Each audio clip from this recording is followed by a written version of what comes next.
ওপার বাংলার ছোঁয়া নিয়ে নতুন ধারাবাহিক আসছে জি বাংলায়, যাতে কেন্দ্রীয় চরিত্রে দেখা যাবে গৌরব রায় চৌধুরীকে। কোন নায়িকার সঙ্গে জুটি বেঁধে জি বাংলায় ফিরছেন তিনি? টিআরপি টক্কর যতদিন যাচ্ছে ততই যেন জোরদার হয়ে পড়ছে। বর্তমানে খারাপ রেটিং থাকলে মাস দুয়েকের মধ্যে সিরিয়াল বন্ধ হয়ে যাওয়ার গল্প নতুন নয়। জি বাংলা হোক বা স্টার জলসা, বাংলার এই প্রতিদ্বন্দ্বী দুই চ্যানেলে একই কাণ্ড। টিকে থাকার টানটান উত্তেজনা সবসময়, পান থেকে চুন খসলেই শেষ। এরই মাঝে খবর আসছে জি বাংলায় আসতে চলেছে এক অসমবয়সী প্রেমের গল্প। লীনা গঙ্গোপাধ্যায়ের হাত ধরে একদম অন্য ধারার এক সিরিয়াল আসছে খুব শীঘ্রই। খবর ধারাবাহিকের মুখ্য চরিত্রে দেখা যাবে গৌরব রায় চৌধুরীকে, যাকে শেষ দেখা গিয়েছে রাঙাবৌ ধারাবাহিকে। ত্রিনয়নী পিলুর মতন মেগাতেও কাজ করেছেন তিনি।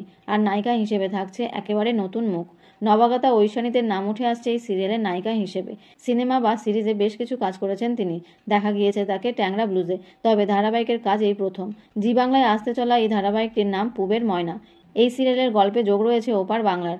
বাংলাদেশ থেকে কাঁটাতারে পেরিয়ে আসা মেয়েটির সঙ্গে আলাপ হবে গৌরবের।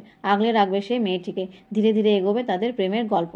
অষ্টমী আর কে প্রথম কাছে এসেছে ধারাবাহিক শুরু হয়েছে সদ্য।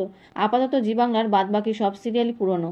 এদিকে পরপর বেশ কিছু নতুন মেগা এনেছে স্টার জলসা, যার মধ্যে রয়েছে বধুয়া, উড়ান, রোশনায়ের মতন ধারাবাহিক। স্পষ্ট বোঝা যাচ্ছে পিছিয়ে থাকতে রাজি নয় জি বাংলাও। এখন শুধু দেখার কে কে থাকবেন এই ধারাবাহিকে, আর কোন মেগার জায়গায় আনা হবে পুবের ময়নাকে। চলতি সপ্তাহে টিআরপি তালিকায় 1 নম্বরে রয়েছে জি বাংলায়। নিমফুলের মধুকে হারিয়ে টপার স্থান দখল করেছে ফুলকি। অনুরাগের ছোঁয়ার কাছে ক্রমাগত স্লট হারানো কার কাছে কই মনের কথা কিংবা জগদ্ধাত্রীর ওপরে কোপ পড়তে পারে বলে আশঙ্কা করা হচ্ছে।